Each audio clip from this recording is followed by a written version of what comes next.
अस्सलाम वालेकुम दोस्तों, मैं हूं मलिक ईशान अहमद और मैं जेलम से हूं। आज मैं आपको अपनी कॉलोनी की प्रोग्रेस के बारे में दिखाऊंगा। मुझे ये कॉलोनी बनाया हुआ 1 महीना हो गया और दूसरा महीना मुझे स्टार्ट हो गया। मेरे पास सिर्फ 4 पेड़ हैं और ये 4 पेड़ आप देख रहे हैं। मादा इनकी बाक्सी के अंदर है। अब मैं आपको अंदर चल के इनकी प्रोग्रेस दिखाता हूँ। अब मैं अंदर आ गया हूँ।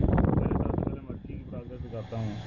इसमें 1 2 3 और ये 4 बच्चे हैं इसमें, ठीक है। और ये आप बॉक्स नंबर 1, इसमें आप देखें 2 बच्चे हैं और 1 2 3 4 5 अंडे अभी हैं। और ये बॉक्स नंबर 15 में